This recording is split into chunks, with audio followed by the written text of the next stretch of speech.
चलिए एक बहुत ही जानी पहचानी सिचुएशन के बारे में बात करते हैं। सोचिए, काम जल्दी खत्म हो गया है। दिन भर की जो भी जिम्मेदारियां थीं वो सब पूरी हो चुकी हैं। तो इसका सीधा सा मतलब है कि अब आराम करने का टाइम है ना? सोफे पर बैठना या बस कुछ न करना। लेकिन आराम करने के बजाय अंदर से एक अजीब सी बेचैनी होने लगती है। ऐसा क्यों लगता है कि हम कुछ गलत कर रहे हैं? मतलब ये गिल्ट, ये अपराध बोध क्यों? असल में इस फीलिंग का एक नाम है प्रोडक्टिविटी गिल्ट। ये एक तरह का साइकोलॉजिकल प्रेशर है जो हमें लगातार कुछ ऐसा करने पर मजबूर करता है जिससे मापा जा सके, जिससे कोई फायदा हो या जो प्रभावशाली लगे। और पता है ये गिल्ट आता कहाँ से है? ये एक ऐसे विश्वास से पैदा होता है जो हमारे अंदर बैठ गया है कि हमारी कीमत, हमारी वैल्यू हमारे काम के नतीजों के बराबर है। तो सबसे पहले ये समझना जरूरी है कि ये कोई आलस या हमारी कोई कमी नहीं है। नहीं, बिल्कुल नहीं। ये एक सीखी हुई आदत है, हमारी कंडीशनिंग का एक नतीजा। और हमारी आज की जो मॉडर्न कल्चर है वो इसे और भी मजबूत बनाती है। देखिए ना, एक तरफ हसल कल्चर है जो थकावट को भी शान की बात बताता है। दूसरी तरफ लिंक्डइन है जहां हर कोई लगातार अपनी अचीवमेंट्स का जश्न मना रहा है। सोशल मीडिया तो बस दिखने वाली सफलताओं को ही इनाम देता है। और अब तो एआई टूल्स भी आ गए हैं जिन्होंने स्पीड को ही नया नॉर्मल बना दिया है।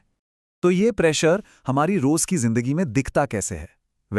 आराम करते हुए भी टेंशन में रहना, अपनी हॉबीज को भी किसी साइड हसल में बदल देना, भले ही हम सबसे आगे हों फिर भी पीछे महसूस करना, और अपनी कीमत को इस बात से मापना कि हमने कितने काम पूरे किए।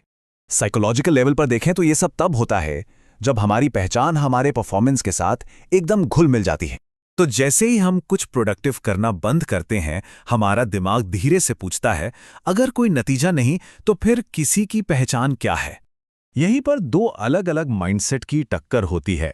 जो गिल्ट वाला माइंडसेट है वो कहता है कि आराम करना मतलब समय की बर्बादी, लेकिन जो सस्टेनेबल माइंडसेट है वो हमें याद दिलाता है कि असल में आराम ही है जो प्रोडक्टिविटी को लंबे समय तक बनाए रखता है।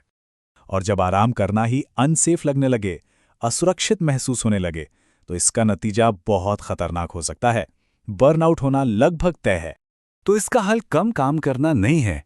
नहीं, असली बदलाव अपनी वैल्यू को, अपनी कीमत को फिर से डिफाइन करने में है। ये याद रखना कि कोई भी इंसान एक मशीन नहीं है जिसका काम सिर्फ आउटपुट देना हो। कोई भी इंसान एक क्वार्टरली रिपोर्ट नहीं है जिसे सिर्फ नंबरों से आंका जाए। और ना ही कोई इंसान एक केपीआई है, यानी की परफॉर्मेंस इंडिकेटर।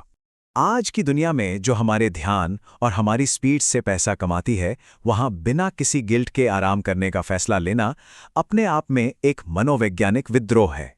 शायद सबसे बड़ा और सबसे जरूरी प्रोडक्टिविटी हैक यही सीखना है कि किसी को अपनी कीमत साबित करने के लिए उसे कमाना नहीं पड़ता, वो तो हमारे अंदर पहले से ही है। और आखिर में एक सवाल जो सोचने पर मजबूर करता है, क्या हो अगर हमारी सबसे बड़ी कीमत उन चीजों में छिपी हो जिन्हें हम कभी माप ही नहीं सकते?